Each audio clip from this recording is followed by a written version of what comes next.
Hello grade 11 students. Now we are going to do paper 2 of Western Province 2018 paper. Paper 2 is 2 hours and there are 8 questions here. 2 மணி நேரத்துல 8 கேள்விகளுக்கு நீங்க விடை எழுதணும். Test 9 is a fill in the blanks activity and the words are given as well. Test 10 is a grammar test. அந்த கிராமரை தான் அவங்க correct பண்றாங்க.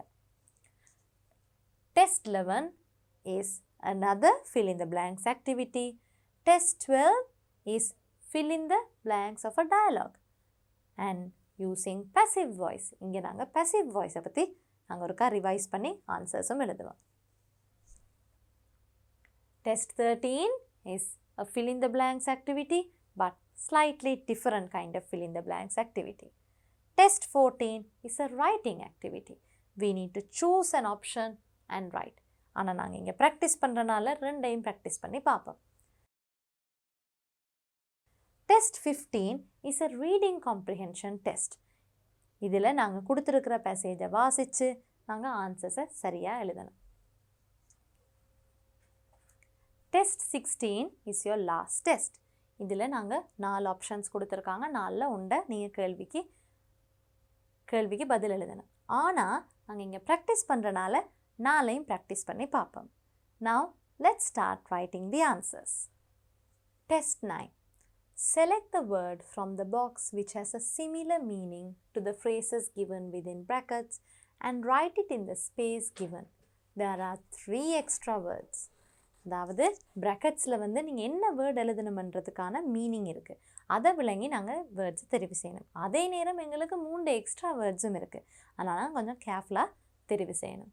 இதில் என்ன வேர்ட்ஸ்ன்னு நாங்கள் பார்ப்போம். Issuing, rivals, profitable, spend, discovering, casing, collection, fascination. ஒரு கலவையான வார்த்தைகள் தான் கொடுத்துருக்காங்க. Stamp collecting has no limits. முத்திரைகள் சேகரிக்கிறதுல வந்து எந்த ஒரு லிமிட்டோ எந்த ஒரு தடையுமே இல்லை. And a blank, things that have been gathered, things that have been gathered. எல்லாத்தையும் ஒரு குழுமமாக நீங்கள் சேர்த்து அதை நீங்கள் என்ன சொல்லுவீங்க? கலெக்ஷன் என்று சொல்லுவோம். Collection. Never has an end. ஒரு ஸ்டாம்ப் கலெக்ஷனுக்கு வந்து முடிவே இல்லை. Countries are always printing and giving out. Giving அவுட்ண்டா நாங்கள் ஒரு வார்த்தையில் சொல்கிறதுண்டா எப்படி சொல்லலாம்? Issuing. Issuing new stamps to celebrate great events, anniversaries and deaths. எப்பயுமே புதுசாக முத்திரைகள் அடிச்சுக்கொண்டே தான் இருப்பாங்க, அச்சடிப்பாங்க. என்ன மாதிரி விஷயங்களுக்கு? Celebrate great events. நிறைய ஒரு ரொம்பவே ஒரு அற்புதமான இவெண்ட்டாக இருக்கலாம், ஒரு விஷயமா இருக்கலாம். Anniversary, deaths. ஒரு பிரபலமானவர் இருந்தால் அவரோட முகத்தை வைத்து ஒரு முத்திரையோட அச்சடிப்பாங்க. And the blank holding the interest or attention. அதற்கு நாங்கள் என்ன சொல்லலாம்? holding the interest or attention of collecting, fascination. ஏன் வந்து முத்திரைகள் சேகரிக்கிறது வந்து அந்த முத்திரையை சேகரிக்கிறதுன்றது வந்து விஷயம் வந்து ஏன் இவ்வளோ ஒரு பிரபலமான ஒரு விஷயமா இருக்குது? of collecting is trying to obtain these stamps before one's blank the people who compete, before one's rivals. அதாவது உங்களோட சேர்ந்து நிறைய பேர் வந்து ஸ்டாம்ப்ஸ் கலெக்ட் பண்ணுவாங்க. அப்போ இன்னொரு ஆள் வந்து அந்த ஸ்டாம்பெல்லாம் கலெக்ட் பண்ணுறதுக்கு முதல் ஆளாக நீங்கள் அந்த ஒரு புதுசாக அச்சடிக்கப்பட்ட ஒரு ஸ்டாம்பை நீங்கள் கலெக்ட் பண்ணுறதுங்கிறது ரொம்பவே ஒரு விருப்பமான விஷயமா இருக்குது இவங்களுக்கு. Every sphere of stamp collecting has its fascination. Stamp கலெக்டிங்கில் நிறைய விஷயங்கள் இருக்குது. அதில் எல்லாமே வந்து ஆச்சரியப்பட வைக்கும், வியக்க வைக்கிற விஷயங்கள். Receiving letters from distant countries and blank, finding out, discovering and discovering old stamps in dusty old books are really interesting. அதாவது வெளிநாடுகள்லேருந்து தூர நாடுகள்லேருந்து லெட்டர்ஸ் வாரதும் அதே நேரம் பழைய புத்தகங்கள்லேருந்து பழைய ஒரு முத்திரையை கண்டுபிடிக்கிறதுன்றது வந்து ரொம்பவே ஆர்வமான, ஆச்சரியம் அளிக்கிற, சுவாரஸ்யமான விஷயங்களாக இருக்குது ஸ்டாம்ப் கலெக்டிங் விருப்பமாக ஹாபியாக செய்கிறாக்களுக்கு. உங்களையும் நிறைய பேர் ஸ்டாம்ப் கலெக்டிங் வந்து பொழுதுபோக்குக்கு செய்கிறாக்களாக இருப்பீங்க. இப்போ உங்களுக்கு வந்து இது நல்லாவே விளங்கும். இதற்கு உங்களுக்கு 5 புள்ளிகள் கிடைக்கும்.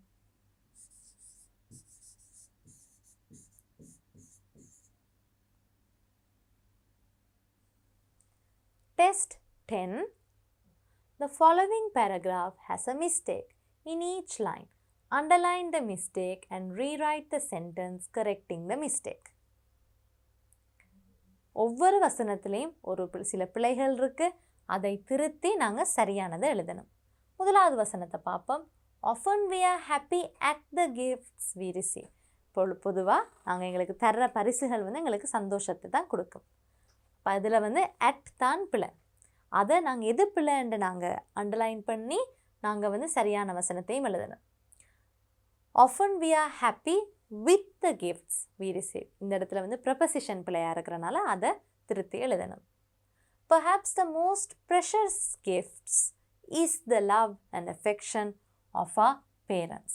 இப்போ இந்த இடத்துல என்ன பிழையாக இருக்குது? ப்ரெஷஸ் கிஃப்ட்ஸ்ன்றது ப்ளூரல், இங்கே வந்து இஸ் எழுதியிருக்காங்க. ஸோ அது வந்து ஆ அண்டு வரணும். Perhaps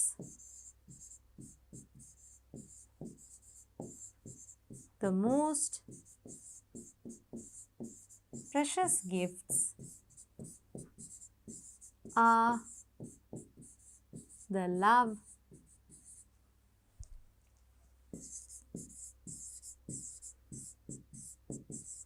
and affection of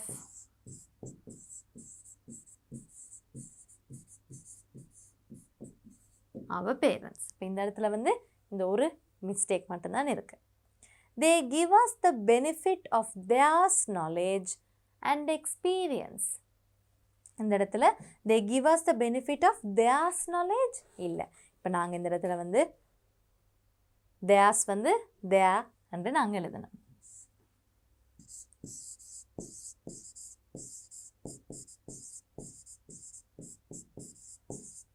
Benefit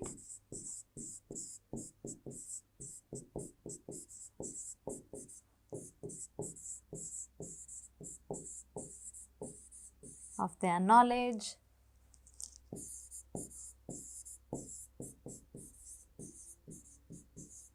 and experience.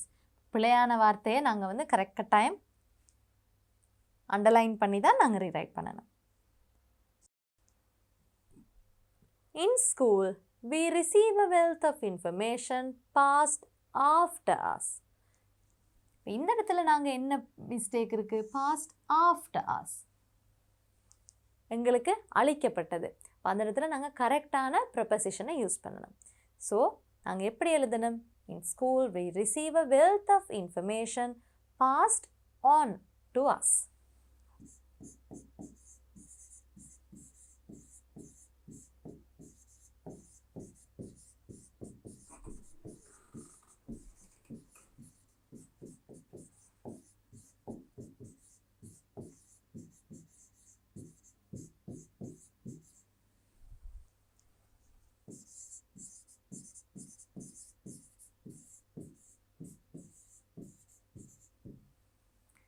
Additionally, daily associate with teachers help us to learn a lot.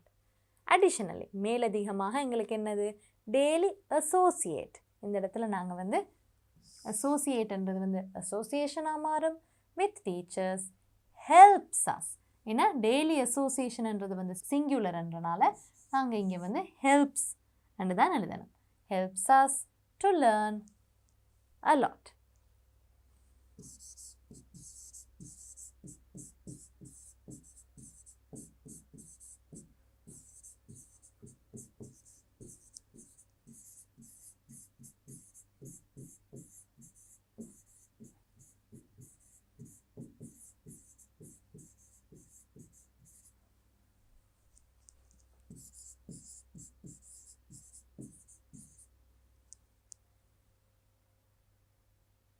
helps us to learn a lot. So இந்த இடத்துல வந்து to வந்து உண்மையாலுமே அவசியம் இல்லை. helps us learn a lotன்றதே எங்களுக்கு அங்கே போதும்.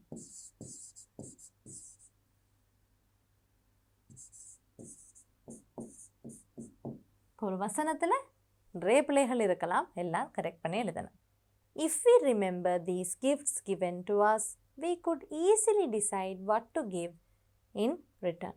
If we remember these gifts given to us, we could easily decide. These, remember, given to us, we could என்றதை விட இந்த இடத்துல we can என்றுதான் வரும். So,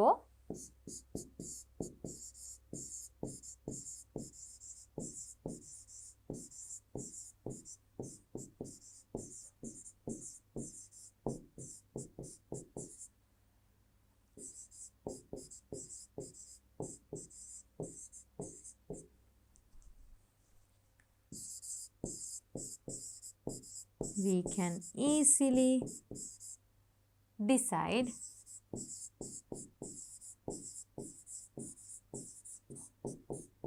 what to give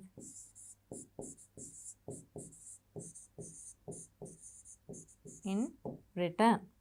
இப்போ இதில் உங்களுக்கு 5 வசனங்கள் நீங்கள் மாற்றி திருத்தி எழுதணும். அதனால் உங்களுக்கு இதுக்கு 5 மார்க்ஸ் கிடைக்கும்.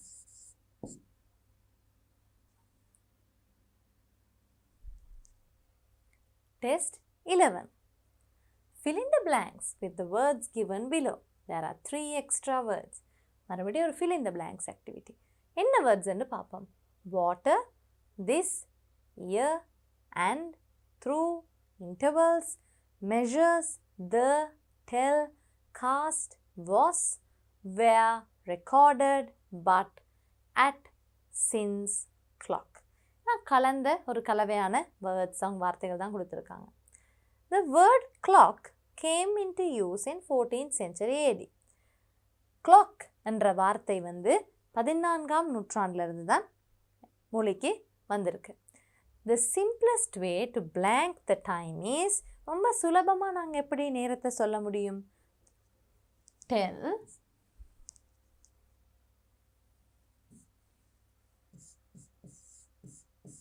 the time is to track the blank movement of the sun, blank the sky. Time is to track the movement. அதாவது சூரியன்ட அசைவை வச்சு கணிச்சு தான் நாங்கள் ஆரம்ப காலங்களில் ரொம்ப சுலபமாக நேரத்தை சொன்னாங்க. The movement of the sun, blank the sky. Through, நாங்கள் வானத்தில் தானே, ஆகாயத்தில் தான் நாங்கள் சூரியனை பார்ப்போம். சூரியன் அசைவை வச்சு ரொம்ப சுலபமாக மணியை கணிக்கலாம். The length, blank position of a shadow. இதில் என்ன வரும்? The length and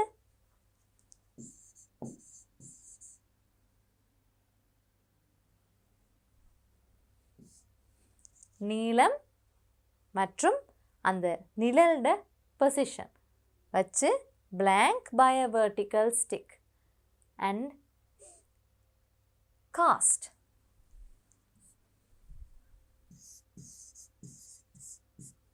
Cast என்ன இந்த இடத்துல? shadow cast by a vertical stick. ஒரு நீளமான குச்சியை நேராக வைத்து அதை வைத்து நாங்கள் அதோட நிழல், அந்த குச்சியோட நிழலோட நீளம் எவ்வளவு, அந்த ஷேடோ காஸ்ட்ன்றது ஷேடோ எப்படிப்பட்ட ஒரு நிழல் நாங்கள் தரையில் பார்க்கலாம்ன்றதை வைத்து நாங்கள் நேரத்தையும் கணிக்கலாம். By a vertical stick, blank one of the first. அந்த இடத்துல என்ன blank வரும்? Was one of the first blank of time, thousands of blank ago. One of the first measures, முதல் முறையாக, of time, thousands of years ago.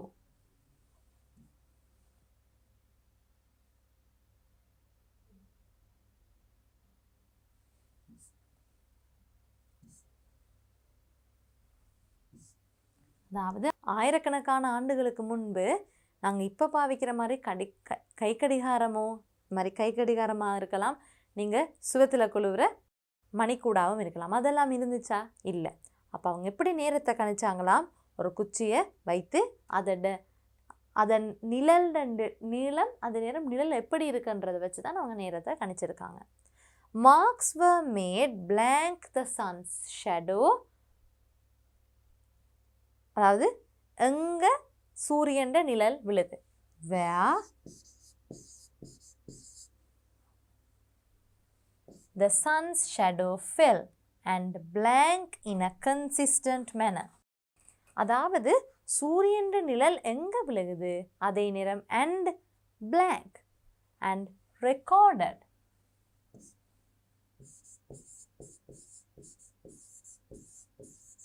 In a consistent manner. அதாவது ஒவ்வொரு நாளும் கணிச்சிருக்காங்க. அந்த ஒரு குறிப்பிட்ட நேரத்தில் சூரியன் நிழல் எப்படி விழுதுன்றதை கணிக்கிறது மூலமாக அவங்க நேரத்தையும் சொல்கிறாங்க. Blank was called the sundial. இதற்கு பேர் என்னவா இருந்தது? This. அதுக்கு பேர் தான் sundial. Blank it did not work blank nights. ஆனால் but it did not work blank nights. ஆனால் அது இரவு நேரத்தில் சூரியன் இல்லையே, அப்போ இரவு நேரத்தில் எப்படி நாங்கள் நேரத்தை கணிக்கிறது? ஆனால் சண்டையல் சூரியன் இல்லாத நேரத்தில் வேலை செய்யாது. at nights. Then came the blank clock. Then came the water clock. நீரால உருவாக்கப்பட்ட ஒரு மணிக்கோடு. Where the time was measured by the amount of water which dripped from a tank. ஒரு தண்ணீர் தேக்கத்திலிருந்து எவ்வளோ தண்ணீர் கொட்டுதோ அதை வைத்து அவங்க இரவு நேரங்களில் டைமை சொல்லியிருக்காங்க. For this உங்களுக்கு 14 blanks இருந்தது. அதனால் அரை மார்க்ஸின் படி இதுக்கு 7 மார்க்ஸ் உங்களுக்கு கிடைக்கும்.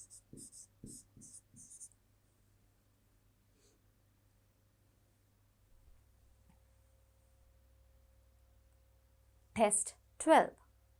Read the following dialogue and complete the blanks using passive voice. எல்லாருக்கும் passive voice ஞாபகம் இருக்கா? கொஞ்சம் குயிக்காக ஞாபகப்படுத்திக் கொள்ளுவோம். passive voiceனா உங்களுக்கு தெரியும். be verb கட்டாயம். be verb கட்டாயம் இருக்கும். be verbல என்னெல்லாம் இருக்கு? am, is, are, அதே நேரம் was, were, been, being. be verbல அப்படி எல்லா ஃபார்மும் இருக்கு. இப்போ நாங்கள் passive voice என்று வர நேரம் எப்படி எழுதுவோம்? ஒரு உதாரணத்துக்கு the cat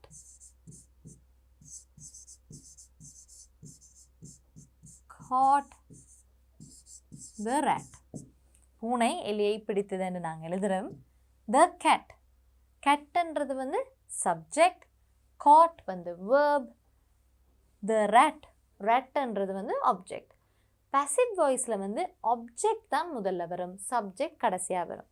அதாவது யார் அந்த வேலையை செய்தாங்கன்றது ரெண்டாம் பட்சமாக தான் இருக்கும். அது என்ன வேலை என்றது தான் முதலாவதாக இருக்கும். object தான் முதலாவதாக இருக்கும். ஸோ நம்ம இந்த ஆக்டிவ் வாய்ஸை நாங்கள் passive வாய்ஸில் எழுதினா the rat was caught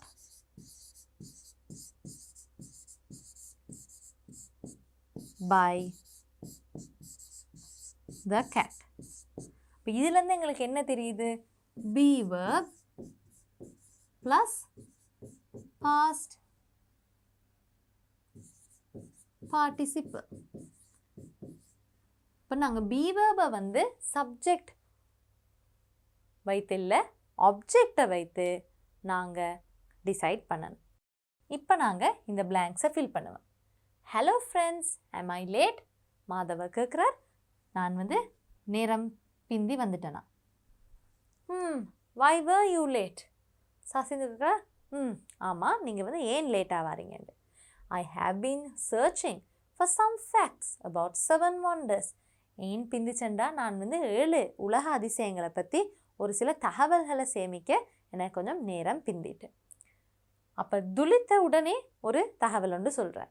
The Great Wall of China blank see even if you are in space. நீங்கள் விண்வெளியிலிருந்து கூட Great Wall of China அதுவும் ஒரு உலக அதிசயம், அதை நீங்கள் பார்க்கலாம். அப்போ இந்த இடத்துல என்ன வரும்? Great Wall of Chinaவை நீங்கள் எப்பயுமே பார்க்கலாம் இல்லையா? அதனால is seen even if you are in space. Do you know that Petra blank visit by many local and foreign visitors these days? இந்த நாட்களில் பெட்ரான்றது இன்னொரு உலக அதிசயம். அதை நிறைய உள்ளூர் மற்றும் வெளியூர் சுற்றுலாவாசிகளும் போய் பார்க்குறாங்கன்றது உங்களுக்கு தெரியுமான்னு கேட்குறேன். ஸோ இந்த இடத்துல எங்களுக்கு என்ன வரும்? Is visited.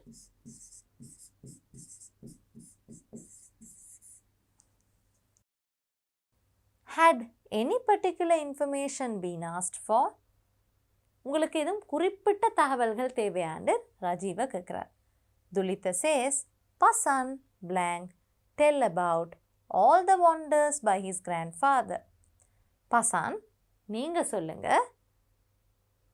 உங்களோட தாத்தா அல்லது பாட்டா பார்த்த உலக அதிசயங்கள் எல்லாம் என்ன? ஸோ இந்த இடத்துல என்ன வரும்? பசான் was told. அவருக்கு அவரோட தாத்தா சொல்லியிருக்கிறார். was told. Yes, and this is about the Eiffel Tower. அவர் எனக்கு சொல்லியிருக்கிறார், இது ஐஃபில் டவரை பற்றின ஒரு தகவல். It blank make of 15,000 pieces of iron. அது எப்படி உருவாக்கப்பட்டிருக்கண்டா 15,000 இரும்பு துண்டுகளால் உருவாக்கப்பட்டிருக்கு. ஸோ இங்கே உருவாக்கப்பட்டிருக்கிறது, அது இப்பயும் அதே மாதிரி இருக்கிறனால it is made of 15,000 pieces of iron. Any more? The breathtaking Inca city of Machu Picchu blank built at the top of Andes Mountains in Peru. உங்களுக்கு தெரியுமா? மாச்சு பிச்சு என்றது எங்கே கட்டப்பட்டிருக்கு? Top of Andes mountains. Andes mountains என்ற மலை உச்சியில் தான் பெருவில் இருக்குது. அங்கே தான் மாச்சு பிச்சு நாங்கள் பார்க்கலாம். அது இன்னொரு உலக அதிசயம். அப்போ இதில் எங்களுக்கு என்ன வரும்? இன்கா சிட்டி ஆஃப் மாச்சு பிச்சு வாஸ் பில்ட். எப்போ கட்டப்பட்டது? முதல்லே கட்டப்பட்டனால was built.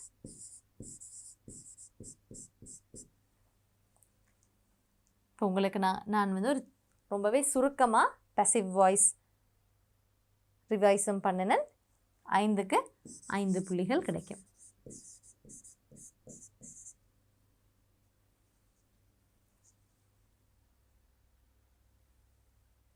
Test 13. Read the following phrases of instructions and warnings displayed at a private hospital and a pharmacy. Instructions and warnings. அறிவுறுத்தல்கள், எச்சரிக்கைகள். இதெல்லாம் எங்கே இருக்காம்? ஒரு ப்ரைவேட் ஹாஸ்பிட்டல், ஒரு தனியார் வைத்தியசாலை மற்றும் ஒரு ஃபார்மசி, ஒரு மருந்தகத்திலையும் இருக்காம். Put them in the correct column, hospital or pharmacy. Write the letter of each instruction or warning in the correct column. The first one is done for you. அப்போ ஒவ்வொரு வசனமாக வாசிக்கணும். அது இன்ஸ்ட்ரக்ஷனாகவும் இருக்கலாம், வார்னிங்காகவும் இருக்கலாம். ஆனால் அதை நாங்கள் எங்கே பார்க்கலாம் என்றதை சரியான தலைப்புக்கு கீழே நாங்கள் எழுதணும். Please be patient in the queue till your drugs are ready. உங்களோட மருந்தெல்லாம் தயாராகிற வரைக்கும் நீங்கள் லைனில் வெயிட் பண்ணணும். அது எங்கே இருக்கும்? ஃபார்மசியில் இருக்கும். Wait till your number is called by the nurse. Nurse உங்களோட நம்பரை கூப்பிடுற வரைக்கும் பொறுமையாக காத்திருங்க. அது பி ஹாஸ்பிட்டலில் பார்க்கலாம். No polythene to the wards. வார்ட்ஸ்ன்றது எங்கே இருக்கும்? வைத்தியசாலைகளுக்கு தான் இருக்கும். நோ பொலித்தீன், பிளாஸ்டிக் இருக்கக்கூடாது. C hospital. Don't accept any medicinal liquid if the seal is broken. அதாவது உங்களுக்கு ஒரு மருந்து திரவ மாத்திரை உங்களுக்கு தந்தால் அந்த சீல் உடைஞ்சிருந்துச்சுண்டா தயவு செஞ்சு அதை ஏற்றுக்கொள்ள வேணாம் என்று சொல்கிறாங்க. இந்த மாதிரி ஒரு அறிவுரை எங்கே இருக்கும்? The pharmacy. X-ray room. Remove your shoes and jewelry before entering. X-ray room உங்களோட பாதணிகளையும் உங்களோட நகைகளையும் கலட்டி வச்சுட்டு தான் நீங்கள் உள்ளே வரணும். எக்ஸ்ரே ரூம் வந்து வைத்தியசாலையில் இருக்கும். So E hospital. Drugs won't be issued without a prescription of a doctor. மருந்து வந்து டாக்டரோட ப்ரிஸ்கிரிப்ஷன், டாக்டரோட அறிவுரை இல்லாமல் எங்களால் தர முடியாது. அது வந்து நாங்கள் ஃபார்மசியில் பார்க்கலாம். F.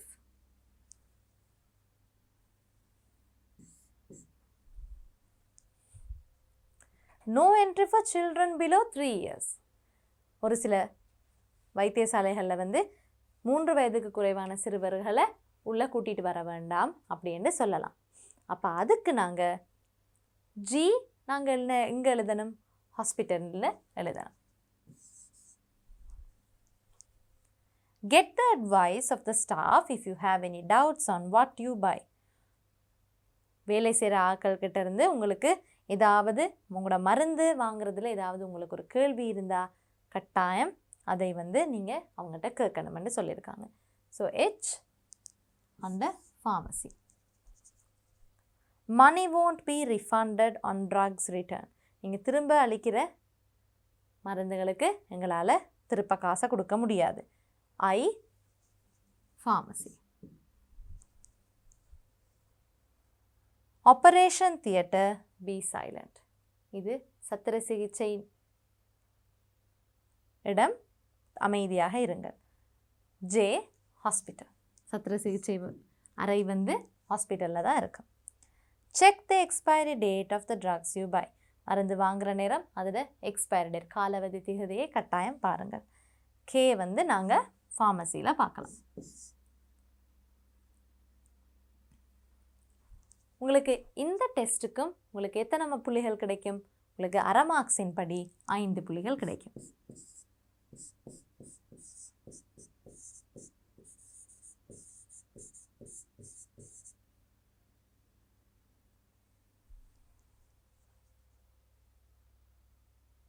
Test 14 is a writing test.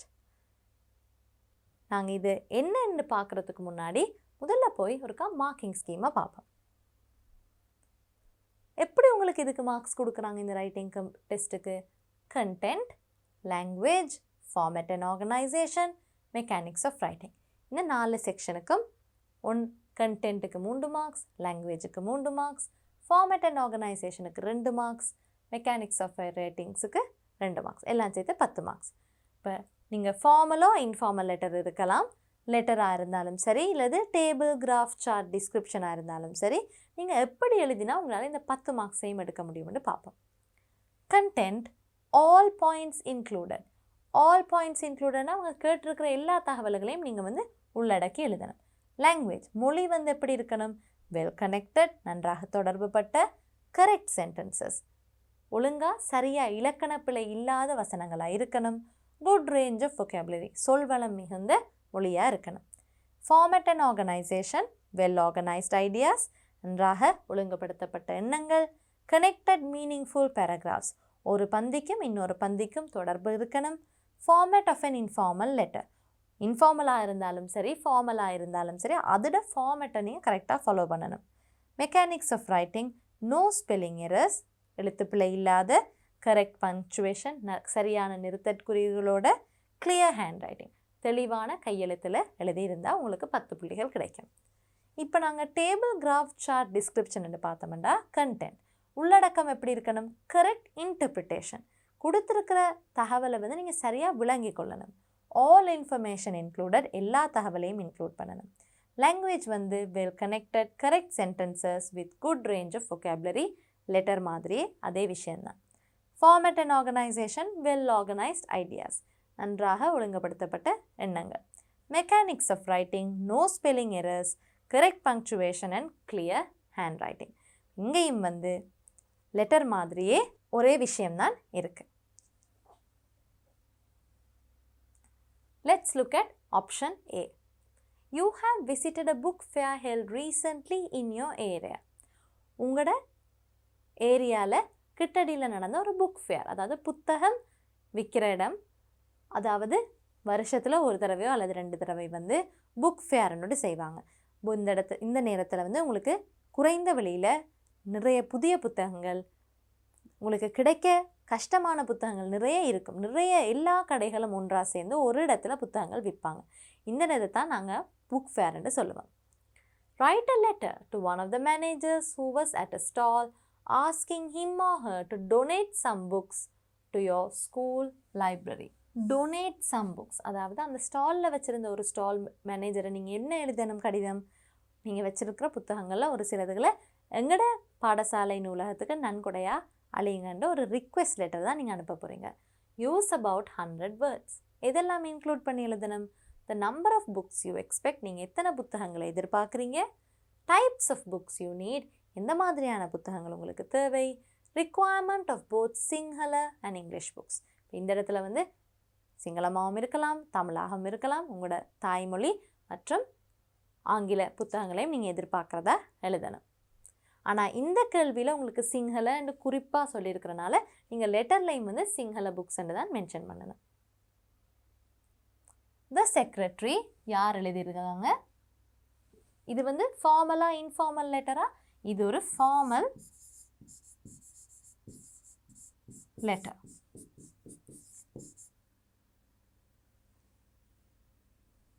So the secretary senders address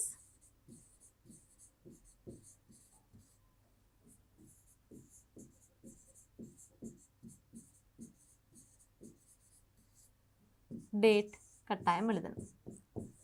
ரிசீவரோட designation, அவரோட பொசிஷன் என்ன, அவர் ஒரு மேனேஜர். அப்புறம் அவரோட ரிசீவர்ஸ் அட்ரஸ். ஃபார்மல் லெட்டரில் தான் நீங்கள் இதை பார்க்கலாம். இன்ஃபார்மல் லெட்டரில் ரிசீவரோட அட்ரஸை நீங்கள் லெட்டரில் எழுத மாட்டீங்க. Dear sir, salutation. அதே நேரம் டாபிக் சென்டென்ஸும் முக்கியம். Requesting books for the library. We attended your book fair recently held at the youth center Maharagama. மஹரகமையில் யூத் சென்டரில் நீங்கள் ரீசெண்டாக புக் ஃபேரில் நீங்களும் இருந்தீங்க, உங்களை நாங்கள் அங்கே கண்டோம். There we bought some books we needed. எங்களுக்கு தேவையான ஒரு சில புத்தகங்களை நாங்கள் வாங்கினோம். And I found some useful books for our library. நான் எங்களுக்கு தேவையான பிரயோசனமான ஒரு சில புத்தகங்களையும் நாங்கள் கடையில் வாங்கினோம்.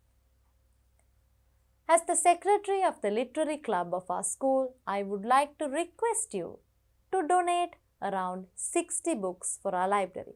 எங்களோட பாடசாலையில் இலக்கிய சங்கத்திட செயலாளராக நான் உங்கள்கிட்ட ஒரு விண்ணப்பம் விடுக்கிறேன். எங்களோட நூலகத்துக்கு 60 புத்தகங்களை உங்களால் நன்கொடையாக அளிக்க முடியுமா? நன்கொடையாக அழியுங்கள் என்றதை பொலைட்டாக மரியாதையாக கேட்கணும்.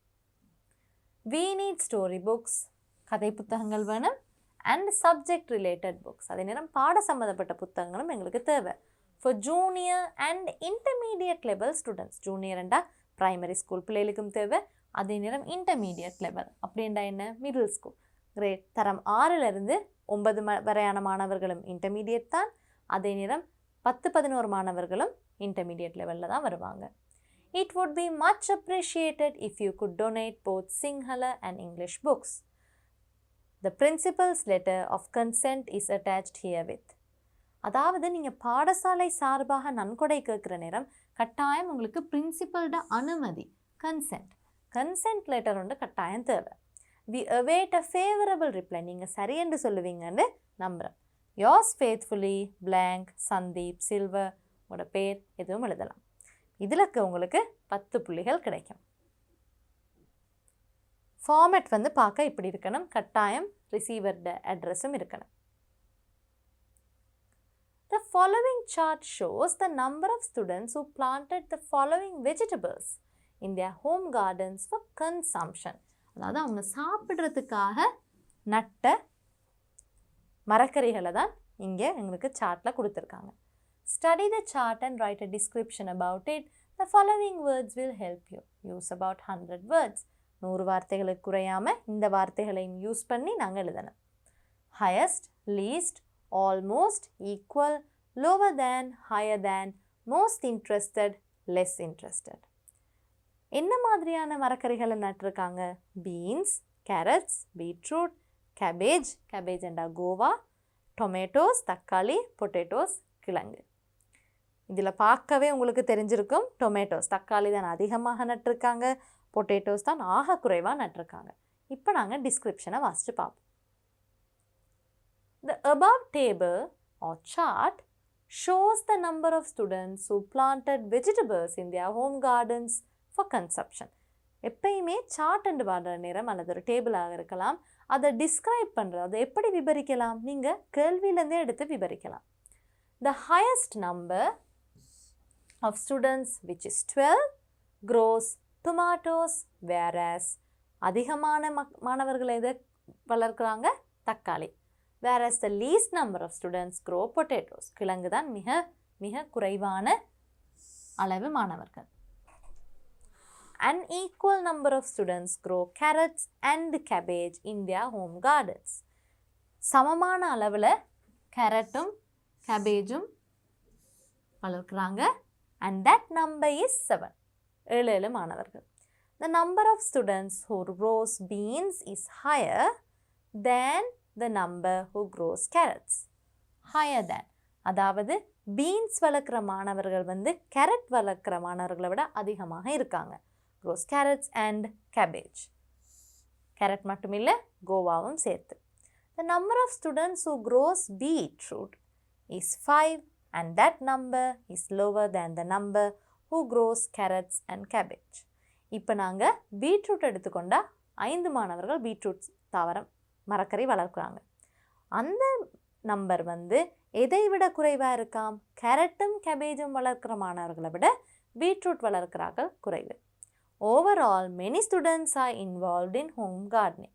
ஒட்டுமொத்தமாக பார்க்க போனால் நிறைய மாணவர்கள் வந்து வீட்டு தோட்டம் செய்கிறதுல ஆர்வமாக இருக்கிறாங்க. இதற்கும் உங்களுக்கு 10 புள்ளிகள் கிடைக்கும். Test 15 is a comprehension test. இப்போ இந்த காம்ப்ரிஹென்ஷனை வாசித்து நாங்கள் கேட்டிருக்கிற கேள்விகளுக்கு விடை அளிக்கணும். A small crowd had gathered round the entrance to the park. ஒரு சின்ன கூட்டம் ஒன்று வந்து பூங்காட வாயில்ல வந்து குழுமி இருந்தாங்களாம். His curiosity was aroused. Curiosity என்றா என்ன? ஆர்வம். அவருக்கு அது என்னத்துக்கு கூட்டமாக இருக்கிறாங்கன்னு அவருக்கு தோணிச்சாம். Was aroused. Aroused தூண்டப்பட்டது. Robert crossed the road to see what was happening. இப்போ ராபர்ட்ன்றது வந்து அவர் வந்து ரோடை தாண்டி கூட்டத்துக்கு கிட்ட போயிருக்கிறார். என்ன நடக்குதுன்னு பார்ப்போம். He found that the center of attraction was an old man with a performing monkey. Center of attraction. Center of attraction என்னென்ன? அவரை சுற்றி தான் இந்த கூட்டம் குழுமி இருக்கு. ஒரு வயோதிபர், அவரோட ஒரு பெர்ஃபார்மிங் மங்கி. என்னென்னா அந்த குரங்குக்கு வந்து நிறைய வித்தை காட்டுற தெரியும். அதனால தான் அதை நாங்கள் பெர்ஃபார்மிங் மங்கி என்று சொல்கிறோம். The monkey's tricks he soon discovered were in no way remarkable. அதாவது அந்த குரங்கோட வித்தை வந்து பெருசாக ஒன்றும் புதுசாக இருக்கலை. எல்லா குரங்கும் செய்கிற மாதிரி தான் அந்த குரங்கும் செஞ்சிருந்தது. After throwing a few pennies in the dirty hat which the man had placed on the pavement, Robert began to move off along with other members of the crowd. ஒரு சில்லறை காசை அந்த தொப்பியில் விட்டுட்டு அவர் வந்து சரி எப்பயும் இருக்கிற வித்தைகள் தானே, ரொம்ப ஒன்றும் வித்தியாசமாக இல்லைன்னு அவர் வந்து மத்தாக்களோட சேர்ந்து விலக பார்த்துருக்கிறார். At this point the man suddenly let out a loud cry. இந்த இப்படி ஆக்கள் விலகிற நேரத்தில் அவர் திடீரென்று சத்தமாக கத்திருக்கிறார். Everyone turned to see what had happened. எல்லாரும் திரும்பி பார்த்துருக்காங்க, என்னடா நடந்துச்சுன்னு. The man was bending over his monkey which now lay quite still on the pavement. அந்த மனிதர் வந்து அந்த குரங்கு எப்படி இருந்துச்சா அப்படியே அசைவில்லாமல் படுத்திருந்திருக்காம். அந்த குரங்கை அப்படியே தூக்கி இருக்கிறார். He picked up the apparently lifeless body and holding it close to him began to weep. Picked up the apparently lifeless body. அதாவது பார்க்க வந்து இறந்து போன மாதிரி தோற்றம் அந்த குரங்கில் இருந்திருக்கு. அதை அவர் கட்டி அணைச்சு அவர் அழ தொடங்கியிருக்கிறார். weeping anda அழுறது. A young man stepped forward from the crowd and taking some money from his pocket. Underline பண்ணியிருக்கிறனால இங்கே இதுக்கு கட்டாயம் கேள்வி கேட்பாங்க. இது வந்து யாரு? Young man. dropped it into the hat. இதை பார்த்த ஒரு இளைஞர் வந்து என்ன செஞ்சிருக்கிறார்? அவர்கிட்ட இருந்து ஒரு கொஞ்சம் பணம் எடுத்து அந்த ஹேட்டில் போட்டிருக்கிறார், தொப்பியில் போட்டிருக்கிறார். Robert and several other people did likewise. ராபர்ட்டுக்கும் ரொம்பவே கவலையாயிருச்சு. அவரும் அவரை சுற்றி இந்த நிறைய பேர் நிறைய காசை அந்த ஹேட்டில் போட்டிருக்காங்க. until the pennies in the hat were covered with silver coins. Silver coin வந்து பெனிஸ், சில்லறைகளை விட விலை உயர்ந்தது. அது வந்து நிறைய தொப்பி முழுக்க சில்வர் காயினாக இருந்திருக்கு. Meanwhile, the man continued to hold the dead monkey in his arms and seemed to take no notice of what was going on about him. அதே நேரத்தில் இந்த வயோதிபர் என்ன செஞ்சு கொண்டு இருந்திருக்கிறார்? அந்த குரங்கை, அந்த செத்து போன குரங்கை வந்து, இறந்து போன குரங்கை அவர் தோளில் கட்டி அணைச்சு அழுது கொண்டே இருந்திருக்கிறார். அவரை சுற்றி என்ன நடக்குதுன்னு அவர் கவனிக்கவே இல்லை. அது டு டேக் நோ நோட்டீஸ். காசு விழுறதை அவர் கவனிக்கவே இல்லை. A few months later, Robert came across the old man again in another part of the city. Robert வந்து அதே வயோதிபரை இன்னொரு இடத்துல, நகரத்தில் கண்டிருக்கிறார். The man had a monkey. அவர்கிட்ட அப்பையும் ஒரு குரங்கு இருந்திருக்கு. Bought, no doubt, with the money which the crowd had given him. அப்போ சில மாதங்களுக்கு முன்னாடி அவரோட குரங்கு இறந்து போயிட்டு தானே, அப்போ அவருக்கு நிறைய காசு கிடைச்சிது. அந்த காசை வச்சு ஒரு புதுசாக ஒரு குரங்கு வாங்கிட்டாருன்னு நினச்சிருக்கிறார். It did not, however, seem any better at its tricks than the previous one. இந்த புதுசாக வாங்கின குரங்கும் அந்த பழைய குரங்கு மாதிரியே தான் இருந்திருக்கு. அதாவது எந்த வித்தியாசமும் இல்லை அதோட வித்தைகளில். Robert was pleased to see that the old man was still able to earn a living. Thought on this occasion, having partly paid for the monkey out of his own pocket, he did not feel inclined to throw away any money into the hat. அதாவது ராபர்ட்டுக்கு வந்து இந்த வயோதிபரால் இன்னமும் ஒரு வாழ்வாதாரத்தை அமைச்சு கொள்ள முடியுதுன்னு நினச்சி சந்தோஷமாக இருந்துச்சாம். ஆனால் இந்த சந்தர்ப்பத்தில் அவருக்கு வந்து காசு ஒன்றும் போட விருப்பமில்லை. என்னடா, அவர் முதல்ல கொடுத்த காசில் தான் இந்த புதிய குரங்கையும் அவர் வாங்கியிருக்கிறனால அவர் காசு எதுவுமே அந்த தொப்பிக்குள்ளே போடலை. But the performance was not yet over. ஆனால் அந்த வித்தை காட்சி இன்னும் முடிவடையலை. Once again the old man let out a loud cry. திரும்பியும் அந்த வயோதிபர் வந்து ரொம்பவே சத்தமாக திடீரென்னு கத்திருக்கிறார். Once again the monkey lay still on the pavement. மறுபடியும் அந்த குரங்கு வந்து அசைவில்லாமல் தரையில் படுத்திருக்கு. The man picked up the monkey and clutching it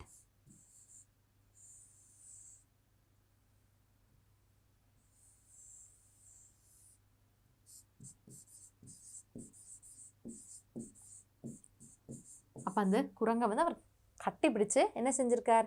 in his arms began to வீப். அதே மாதிரி அழ தொடங்கியிருக்கார். இப்போ உங்களுக்கு விளங்குதா இதில் என்ன நடக்குதுன்னு? நாங்கள் வாசிப்போம். The same young man stepped forward and threw some money into the hat. அதே இளைஞர் முன் வந்து கொஞ்சம் காசை அந்த தொப்பியில் போட்டிருக்கிறார். Again the crowd followed except Robert. மறுபடியும் அந்த கூட்டம் அந்த இளைஞரை போலவே நிறைய காசு போட்டிருக்கா. ஆனால் ராபர்ட் அந்த காசு கொடுக்கல. Smiling to himself, he went on his way, amazed at the man's audacity. அந்த மனிதன் துணிச்சலை பார்த்து ராபர்ட் சிரிச்சு கொண்டே போயிட்டார். என்ன நடந்திருக்கு?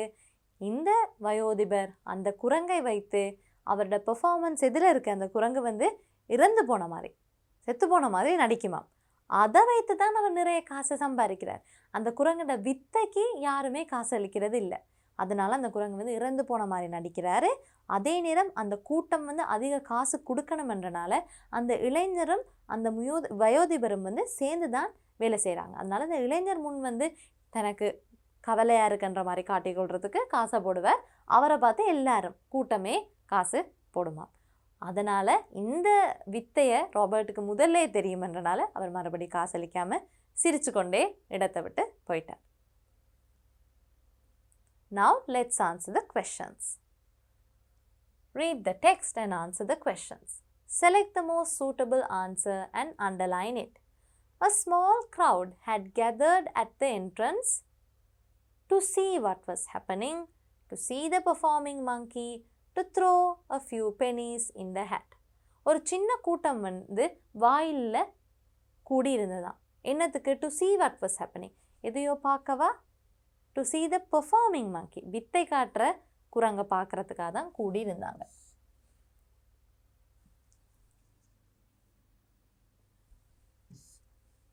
Who let out a loud cry when the crowd began to move off? கூட்டம் கலைய தொடங்குற நேரம் யார் திடீரென்று சத்தம் போட்டா? The old man.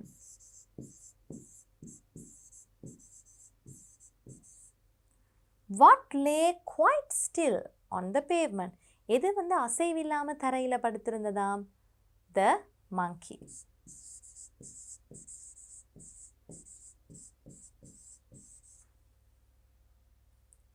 Write the phrase that says Robert was not encouraged to give money for the second time.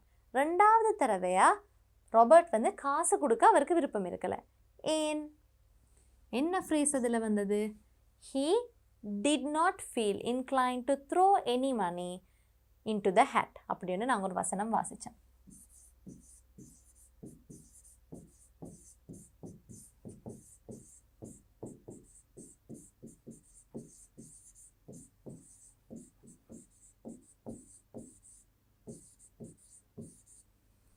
Throw any money into the hat.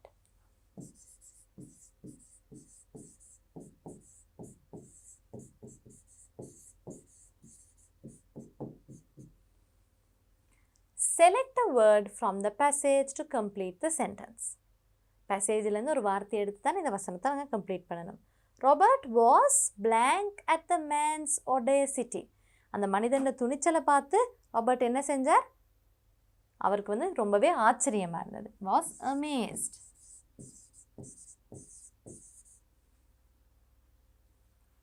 Find a word from the passage which has the same meaning as the following.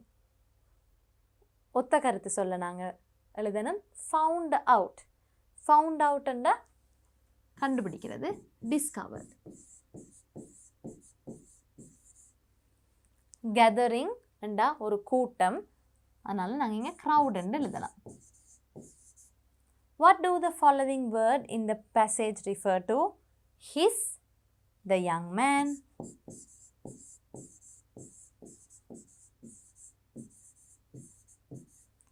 it, the monkey. கட்டாயம் underline பண்ணியிருந்தாங்கண்டா அந்த பற்றி ஒரு கேள்வி வரும். அதை நாங்கள் முதல்லையே வாசித்து விளங்கி கொண்டோம்டா, எழுதி வச்சோம்டா எங்களுக்கு திரும்ப எழுத ரொம்பவே சுலபமாக இருக்கும். இப்போ வந்து இந்த டெஸ்ட்டுக்கு உங்களுக்கு எத்தனை புள்ளிகள் கிடைக்கும்? இந்த டெஸ்ட்டுக்கு வந்து உங்களுக்கு 8 புள்ளிகள் கிடைக்கும்.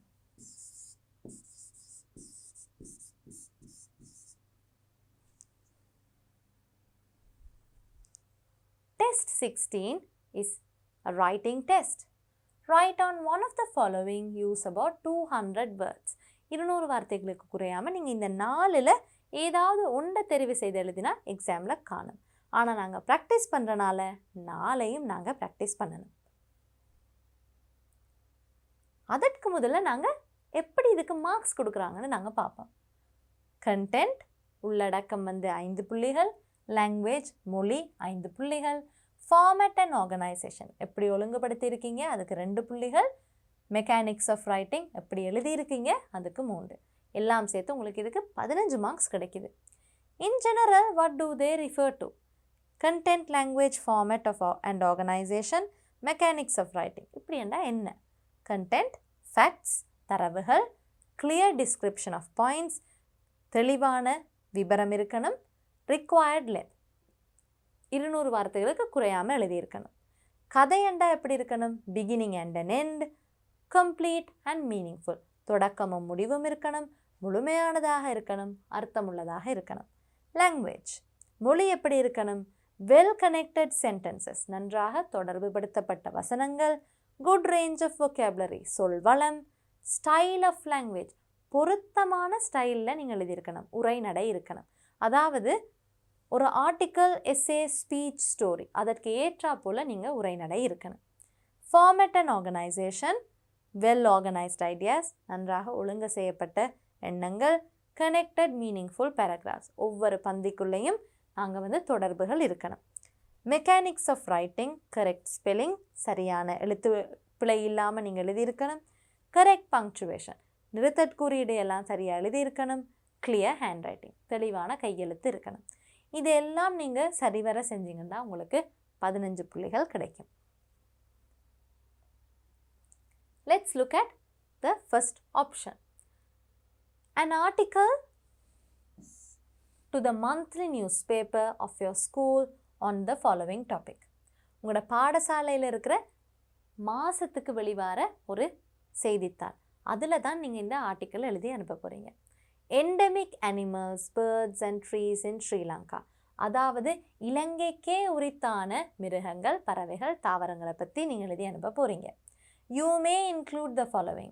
What endemic means? Endemic என்றா என்ன? இலங்கையில் மட்டுமே கிடைக்கக்கூடிய விஷயங்கள். Where endemic animals, birds and trees are found in Sri Lanka. இதெல்லாம் எங்கே இருக்குது இலங்கையில்? Why they are important? இதெல்லாம் ஏன் முக்கியம் என்று நீங்கள் ஒரு ஆர்டிக்கல் எழுதணும். Endemic animals, birds and trees in Sri Lanka. Sri Lanka is a tropical island. இலங்கை தட்பவெப்பநிலையெல்லாம் அதிகமாக இருக்கிற ஒரு தீவு. Off the southern tip of India. இந்தியாவுக்கு தெற்கு பகுதியில் இருக்குது. Which has many species of plants and animals. Some of them are unique to the island. அதாவது இலங்கையில் நிறைய வித்தியாசமான தாவரங்களும் மிருகங்களும் இருக்குது. ஒரு சிலர்கள் இலங்கைக்கு மட்டுமே, யூனிக்கண்டா என்ன, இலங்கைக்கு மட்டுமே உரித்தானதாக இருக்குது. In a nutshell, Sri Lanka is home to 21 endemic animals and 34 endemic birds. இலங்கையில் in a nutshell, சுருக்கமாக சொல்ல போனால் இலங்கையில் 21 இலங்கைக்கே உரித்தான பாலூட்டி விலங்குகள் இருக்குது. அதே நேரம் 34 பறவைகள் இருக்குது. There are also many endemic plant species in Sri Lanka. இலங்கைக்கே உரித்தான நிறைய தாவர வகைகளும் இருக்குது. Biologists use the term endemic to identify species that are found in a limited geographical range. அதாவது biologists, உயிரியலாளர்கள் இதை எண்டமிக்ன்றதை எங்கே பாவிக்கிறாங்க? ஒரு குறிப்பிட்ட இடத்துல மட்டும் தான் அந்த விலங்கையோ பறவையோ தாவரத்தையோ பார்க்க முடிஞ்சால் அது endemic. The most important endemic species include the jungle fowl and the blue whale. Jungle fowl, காட்டுக்கோழி இலங்கையிட தேசிய பறவை, உங்களுக்கு தெரியும். அதே நேரம் நீல ப்ளூ வேலும், நீலத்திமிங்கிலம், உலகத்திலே மிகப்பெரிய பாலூட்டி நீலத்திமிங்கிலம், அதுவும் இலங்கைக்கே உரித்தானதாக இருக்குது. The Sri Lanka jungle fowl is the national bird of the island. They are mostly found in national parks. இது தேசிய பூங்காக்களை பார்க்கலாம். In the jungle, their eggs or young birds are in danger. காட்டில் அவரோட முட்டைகளும் குஞ்சுகளும் ஒரு பயங்கரமான ஒரு நிலைமையில தான் இருக்குது. Out of the endemic mammals, some are large mammals such as blue whales, Asian elephants and water buffaloes.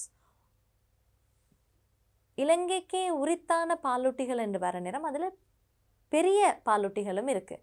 அதாவது நீலத்திமிங்கிலம், ஆசியா கண்ட யானைகள் மற்றும் நீர் யானைகளும் இருக்குது. There are also small ones such as mice, rats, a deer-like species and some monkeys. அதே நேரம் சிறிய பாலூட்டி வகைகளும் இருக்குது. ஒரு சில வகையான எலிகள், அதே நேரம் a deer-like species, ஒரு மான் போல ஒரு வகையும் இருக்குது. In addition, some of the most common endemic plants of Sri Lanka are Binara, Halmila, Hulakiriya, Kaduru and Badidel. இந்த மாதிரி வித்தியாசமான நிறைய தாவரங்கள் இருக்குது. Most endemic plants are found in the Sinharaja rainforest. தாவர வகைகள்னு வர நேரம் நாங்கள் சிங்கராஜ காட்டில் பார்க்கலாம். The threats for them are agricultural activities, mining, overpopulation and pollution. இந்த மாதிரி பறவைகள் தாவரங்கள் எல்லாத்துக்கும் இது வந்து டேஞ்சர், ஒரு ஆபத்தாக இருக்குது. விவசாய வேலைகள், மைனிங், அகழ்வு செய்கிறது, ஓவர் பாப்புலேஷன், மக்கள் நெரிசலாக இருக்கிறது, அதே நேரம் பொல்யூஷன், சூழல் மாசுபாடு. When the population of Sri Lanka grows, the remaining forested areas shrink, leaving the endemic species with less space to live. Sri Lanka, இலங்கையிட மக்கள் தொகை அதிகரித்து கொண்டே போகிற நேரம் எங்களுக்கு நிலம் காணாமல் போகுது. அப்போ என்ன நடக்குது? இந்த மாதிரியான இலங்கைக்கே உரித்தான தாவரங்களாக இருக்கலாம், விலங்காக இருக்கலாம், பறவைகளுக்கெல்லாம் இடவசதி இல்லாமல் போகுது. As a result of this habitat destruction, they have become endangered too. இந்த அவரோட வாழ்வு இடங்கள் வந்து அழிகிறனால இந்த தாவரங்கள், மிருகங்கள், பறவைகள் எல்லாம் வந்து endangered, அதாவது அழியக்கூடிய நிலையில் இருக்குது. It is important to protect them because they live nowhere else in the world. அதை நாங்கள் ஏன் பாதுகாக்கணும்? அந்த அரிதான விஷயங்களை வந்து வேறு எந்த ஒரு இடத்துலையும் நாங்கள் பார்க்க முடியாது, இலங்கையில் மட்டும் இருக்குது. நாங்கள் பாதுகாக்காட்டி யாராலையுமே அதை பார்க்க முடியாமல் போயிடும்.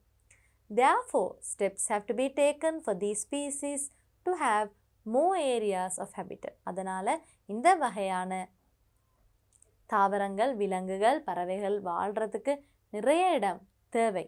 அதற்கான வழிமுறைகளை வந்து நாங்கள் எடுக்கணும். Option B, an essay on a good deed you did recently. நீங்கள் செய்த ஒரு நல்ல காரியத்தை பற்றின ஒரு கட்டுரை. What the good deed is, அது என்ன நல்ல காரியம்? Who helped you to fulfill it, அது யார் உங்களுக்கு உதவி செய்தால் அதை முழுமை பெற? The benefits of it, அதனால் கிடைத்த பலன்கள். What made you happy, உங்களுக்கு அதில் என்ன உங்களுக்கு சந்தோஷமாக இருந்தது?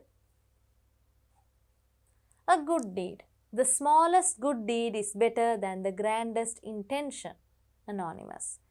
இப்போ இந்த மாதிரியான ஒரு கட்டுரையை நீங்கள் ஒரு கோட் மூலமாக ஆரம்பிக்கலாம். இந்த கோட்டேஷனை எழுதினது அனானிமஸாக இல்லை, எழுதினது யாருன்னு தெரியாட்டி நாங்கள் வந்து அனானிமஸ்ன்னு எழுதுவோம். The smallest good deed, சின்ன ஒரு நல்ல காரியமும் ஒரு மிகப்பெரிய நல்ல எண்ணத்தை விட சிறந்தது. ஏன்னா நல்ல எண்ணங்கள் உங்களுக்கு இருக்கலாம், அதை நல்ல செயலாக மாற்றாட்டி அதனால் எந்த பிரயோசனமும் இல்லை. The above quote beautifully summarizes the value of good deeds. மேலே இருக்கிற இந்த கோட், மேற்கோள் காட்டப்பட்டிருக்கிற விஷயம் வந்து மிகவும் அற்புதமாக சுருக்கமாக சொல்லுது. என்னத்தை பற்றி சொல்லுது? The value of good deeds, நல்ல காரியங்களோட முக்கியத்துவம் என்ன? When you do a good deed, both you and the person who receives your help are benefited. ஒரு நல்ல காரியம் செய்தால் அதை செய்கிற நீங்களும் அதை வாங்கிக் கொள்கிறவங்களுக்கும் பலன் கிடைக்குது. Even a small help can take someone a long way. ஏன் ஒரு சிறு உதவி கூட ஒரு ஆளை வந்து நிறைய a long way, அதாவது வந்து அவருக்கு நிறைய ஒரு பெரிய உதவியாக அமையலாம். I was very happy when I was able to make an unhappy child smile. நான் வந்து எனக்கு ரொம்ப சந்தோஷமாக இருந்தது, ஒரு சோகமான ஒரு சிறுவரை வந்து நான் சிரிக்க வச்ச நேரம். There was a shy, inactive child in my class. இந்த கிளாஸில் ஒரு பயந்த சுபாவம் உள்ள, செயல்திறன் குறைந்த, அதாவது இன்ஆக்டிவ்னா நிறைய விஷயங்கள் செய்யாமல் ஒரே சேர்லேயே உட்காந்துருக்குற ஒரு பிள்ளை. He used to get good marks earlier. அவர் முந்தி நல்ல மார்க்ஸ் எடுத்தார். But he started becoming weak after an unfortunate incident that happened in his family. ஆனால் துரதிர்ஷ்டவசமாக அவரோட வீட்டில் நடந்த ஒரு விஷயத்தினால அவர் சோர்வாக ஆக ஆரம்பிச்சிட்டார். He was almost going to stop schooling. அவர் கிட்டத்தட்ட பாடசாலையை விட்டு நீங்கிற ஒரு நிலைமையில் இருந்தார். First, I spoke to him nicely and let him feel comfortable. முதலாவதாக நான் என்ன செஞ்சேன்? அவரோட நல்ல விதமாக பேசி அவரை சௌகரியமாக உணர வைத்தேன். He told me how he struggled to come to school without proper food, clothes and books. அப்போ அவர் என்கிட்ட அவரோட கஷ்டங்களை சொல்லியிருக்கார். அதாவது ஒழுங்கான சாப்பாடு இல்லாமல், உடை இல்லாமல், புத்தகங்கள் இல்லாமல் பாடசாலை வர்றதுக்கு இவ்வளோ கஷ்டமாக இருக்குன்னு இவர்கிட்ட சொல்லியிருக்கார். I spoke to my parents about his situation. நான் என் பெற்றோர்கள்ட்ட அவரோட சூழல் நிலையை பற்றி நான் கதைச்சேன். They let me contact my father's generous friend living in the United States. அவங்க வந்து என் அப்பாட ஒரு ஃப்ரெண்ட், ஜெனரஸ் ஃப்ரெண்ட், நல்ல கொடைவள்ளல் ஆன ஒரு நண்பர், நிறைய கொடுக்குற சுபாவம் உள்ள ஒரு நண்பர். எங்கே இருக்கிறார்? அவர் வந்து அமெரிக்காவில் இருக்கிறார். When I explained the situation, he agreed to grant a scholarship for my friend's studies. அவரோட கதைச்சதில் அவர் வந்து என் ஃப்ரெண்டுக்கு வந்து ஒரு ஸ்காலர்ஷிப் தரத்துக்கு சரி என்று சொன்னார். I also bought some necessary items using the pocket money I was saving to buy a camera. நான் ஒரு கேமரா வாங்குறதுக்கு என் பாக்கெட் மணியெல்லாம் சேர்த்து வச்சு கொண்டிருந்தேன். ஆனால் அந்த பாக்கெட் மணிலேருந்து என் ஃப்ரெண்டுக்கு தேவையான முக்கியமான பொருட்கள் எல்லாம் நான் வாங்கினேன். My friend was surprised to receive those unexpected gifts. அவர் எதிர்பார்க்காத அந்த பரிசுகளை வாங்குறதுக்கு என் ஃப்ரெண்டுக்கு வந்து ரொம்பவே சந்தோஷமாக இருந்தது. அதே நேரம் அவருக்கு ஆச்சரியமாகவும் இருந்தது. He started becoming better day by day. அவர் வந்து ஒவ்வொரு நாளும் அவர் வந்து முன்னேறிக்கொண்டே வந்தார். In conclusion, good deeds are very powerful. சுருக்கமாக இறுதியாக நாங்கள் சொல்லப்போனால் நல்ல செயல்ன்றது மிகவும் சக்தி வாய்ந்தவை. That is why almost every religion and culture values good deeds. அதனால தான் ஒவ்வொரு மதமும் எந்த கலாச்சாரமும் நல்ல செயல்களை ரொம்ப முக்கியமானதாக கருதுது. Therefore, everyone should try to do good deeds without thinking only about themselves. அதனால எல்லாருமே நற்காரியங்களை செய்கிறத மனதில் வைத்துக்கொள்ளணும். எப்பயுமே தனக்கே செய்து கொண்டிருந்தால் பத்தாது, மற்றவர்களுக்கும் நாங்கள் உதவியாக நல்ல காரியங்களை செய்யணும். Option C. A speech you would make at the school assembly on how I enjoy my favorite sport. உங்களுக்கு மிகவும் பிடித்தமான விளையாட்டை பற்றி உங்களோட அசம்பிளியில் நீங்கள் வந்து ஒரு உரையாற்றணும். You may include the following: the sport you like most. உங்களுக்கு மிக பிடித்த விளையாட்டு போட்டி எது? Why you like it. உங்களுக்கு ஏன் பிடிக்கும்? How you enjoy playing it. அதை நீங்கள் எப்படி சந்தோஷமாக விளையாடுவீங்க? Why you would promote it to others. நீங்கள் ஏன் அந்த விளையாட்டை எல்லாரும் விளையாடுவீங்கன்னு அவர்களுக்கும் எடுத்து சொல்லுவீங்க. அப்போ நீங்கள் ஒரு நல்ல காரணம் உண்டு கொடுக்கணும். How I enjoy my favorite sport. Playing sports makes us a physically fit and a mentally stable person. இப்படி ஒரு கோட் மூலமாக நீங்கள் ஆரம்பிக்கலாம். அதாவது விளையாடுறனால எங்களை உடலும் ஆரோக்கியமாக இருக்கும், மனசும் ஆரோக்கியமாக இருக்கும். Good morning, my dear principal, vice principal, teachers and friends.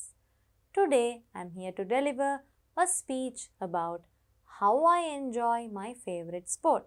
இன்றைக்கு நான் இந்த ஃபேவரட்டான மிக பிடித்த விளையாட்டை நான் எப்படி என்ஜாய் பண்ணுறேன், எப்படி சந்தோஷமாக செய்கிறேன்றதை பகிர்ந்து கொள்ள தான் நான் இங்கே வந்திருக்கேன். I will start from where I started. நான் வந்து எங்கேருந்து ஆரம்பித்தனோ அங்கேயே ஆரம்பிக்கிறேன். இந்த உரையையும் ஆரம்பிக்கிறேன் என்று தான் எழுதியிருக்கேன். My parents guided me to do sports since I was in primary grades. என் பெற்றோர்கள் வந்து நான் சின்ன வயசுல பிரைமரியில் இருக்கிற நேரமே விளையாடுறதுக்கு நிறைய ஊக்கமளித்தாங்க. I tried many sports. நான் நிறைய விளையாட்டை ட்ரை பண்ணினேன். And finally chose athletics. athletics என்றால் ஓட்டம், நீள ஓட்டமாக இருக்கலாம், 100 மீட்டர் ஓட்ட போட்டியாக இருக்கலாம், மேரத்தான் ஓட்ட போட்டியாக இருக்கலாம், அல்லது ரிலே ரேஸாக இருக்கலாம். அப்படி அத்லெட்டிக்ஸ் என்றது எல்லா விதமான ஓட்ட போட்டிகளையும் சொல்லலாம். Athletics includes running, jumping and throwing events. அத்லெட்டிக்ஸுக்குள்ளே வந்து நாங்கள் ஓட்ட போட்டிகள் மட்டும் இல்லை, ஹை ஜம்ப், லோ ஜம்பும் வரும். அதே நேரம் த்ரோயிங், டிஸ்க், ஷார்ட் புட், இப்படி நிறைய இருக்குது. Out of them, I am mostly good at short sprints and long jump. அப்போ இந்த மாதிரி நிறைய அத்லெட்டிக்ஸில் இருக்கிற நேரம் அவருக்கு என்ன முக்கியமாக இருக்குது, நல்லா செய்வாராம் ஷார்ட் ஸ்ப்ரிண்ட்ஸ், அதாவது சிறிய அளவு ஓடுற போட்டி, அதாவது 100 மீட்டர் 200 மீட்டர் ஓட்ட போட்டிகளும் லாங் ஜம்பும் நீளம் பாய்தலும் அவருக்கு ரொம்பவே நல்லா வருமாம். I practice them 2 to 3 days a week. நான் கிழமையில் 2-3 நாள் பயிற்சிகளுக்கும் போவேன். I attend 2 after school training sessions and 1 session at the sports ministry ground a week. ஸ்கூல்லையும் நான் பயிற்சி பெறுவேன், அதே நேரம் ஸ்போர்ட்ஸ் மினிஸ்ட்ரி விளையாட்டுத்துறையில் அமைச்சில் இருக்கிற ஒரு மைதானத்திலையும் நான் ப்ராக்டிஸ் பண்ணுவேன். When there are inter-house, zonal and provincial meets, I increase the number of training sessions according to the advice of my coach and the teacher in charge. அதாவது டோர்னமெண்ட் மேட்ச் வர நேரம் inter ஹவுஸாக இருக்கலாம், zonal லெவலாக இருக்கலாம், provincial மாகாண மட்டத்திலையாக இருக்கலாம். இப்படி sports competition வர நேரம் நான் வந்து பயிற்சி நேரத்தையும் அதிகரிப்பேன். யாரோட கைடன்ஸ் மூலமாக? கோச்சோட அட்வைஸ் அறிவுரை, அதே நேரம் டீச்சர் இன்சார்ஜ்ட அறிவுரையின்படி நான் ட்ரைனிங் நேரத்தையும் கூட்டி செய்வேன். I love athletics for many reasons. எனக்கு வந்து அத்லெட்டிக்ஸ் நிறைய காரணங்களுக்காக பிடிக்கும். It is so much fun to attend practices with friends. ஃப்ரெண்ட்ஸோட பயிற்சிக்கு போகிறதுன்னு வந்து ரொம்பவே எனக்கு பிடிக்கும். We train hard to improve our physical fitness and speed. நாங்கள் ரொம்பவே கஷ்டப்பட்டு எங்களோட உடல் சக்தியையும் அதே நேரம் எங்களோட வேகத்தையும் கூட்டுறதுக்கு நாங்கள் நிறைய கஷ்டப்பட்டு ட்ரெயின் பண்ணுறோம். It is very satisfying to see how you run your 100 or 200 meter sprint even a millisecond faster than you did before. அதாவது அந்த ஓட்டப்போட்டின்றது வந்து 100 மீட்டராக இருக்கலாம், 200 மீட்டராக இருக்கலாம். அதை வந்து 1 மில்லி செகண்டுக்கு முதல்ல 2வது தடவை நாங்கள் பயிற்சி பெற்று நாங்கள் வின் பண்ணுற நேரம், குறைவான நேரத்தில் நாங்கள் ஓடுற நேரம், அது ஒரு மிகப்பெரிய ஒரு வெற்றியாக இருக்குது. Practising for relays is the best of all. Relay ஓட்டப்போட்டிக்கு ப்ராக்டிஸ் பண்ணுறது தான் ரொம்பவே சந்தோஷமாக இருக்கும். There you try to achieve a goal as a team. அங்கே வந்து எங்களோட லட்சியத்தை ஒரு குழுவாக நாங்கள் முயற்சி செய்கிறோம், அடையிறதுக்கு முயற்சி செய்கிறோம். The proud feeling you get when representing your school is immeasurable. அதாவது உங்களோட பாடசாலையை நீங்கள் பிரதிநிதிப்படுத்துகிற நேரம் அதில் கிடைக்கிற பெருமையை வந்து அளவிடவே முடியாது. Thus, I would recommend this sport to anyone who would like to work towards a target and enjoy team spirit. அதனால் நான் இந்த அத்லெட்டிக்ஸை வந்து யாருக்கெல்லாம் ஒரு லட்சியத்தின்படி வேலை செய்ய விருப்பப்படுறாங்களோ, அதே நேரம் ஒரு குழுவாக விளையாட விரும்பப்படுறாங்களோ அவங்களுக்கு நான் இதை பரிந்துரை செய்வேன். Athletics, like any other sport, teaches you to live in a disciplined, target-oriented life. அதாவது அத்லெட்டிக்ஸ் எல்லா ஸ்போர்ட்ஸ் மாதிரியும் ஒரு ஒழுக்கமான, ஒரு அட்டவணைப்படுத்தப்பட்ட நல்ல வாழ்க்கையை வாழ்கிறதுக்கு உங்களுக்கு கற்றுத்தரும். Finally, I urge my dear friends who are gathered here today to engage in at least one sport. அதே நேரம் நான் இங்கே இருக்கிற என் அன்பார்ந்த நண்பர்களுக்கு ஒரு வேண்டுகோள் விடுக்கிறேன். ஏதாவது ஒரு விளையாட்டை தேர்வு செய்து சரி, நீங்கள் வந்து அதில் நல்லா விளையாடுங்க. தேங்க்யூ. இப்படி சொல்லி உங்களோட ஸ்பீச்சை நீங்கள் நிறைவு செய்யலாம். Option D, complete the following story. I was on the beach looking at the kites in the sky. நான் கடற்கரையால் உட்கார்ந்துருந்தேன். அங்கே வந்து நான் பட்டங்களை பார்த்து ரசித்து கொண்டு இருந்தேன். சடன்லி ஐ சா, திடீரென்று நான் ஒரு விஷயம் பார்த்தேன். என்ன விஷயம் பார்த்து தான் நாங்கள் இந்த கதையில் எழுதலாம். Suddenly I saw a few children running towards the beach. திடீரென்று நான் ஒரு சில சிறுவர்கள் வந்து பீச்சுக்கு, கடல் பக்கமாக ஓடுறதை நான் கண்டேன். After some time I heard somebody screaming too. ஒரு கொஞ்ச நேரத்துக்கு பிறகு நான் யாரோ ஒருத்தர் சத்தமாக கத்துறதையும் கேட்டேன். At first I was startled at how to react to the screaming that I was hearing.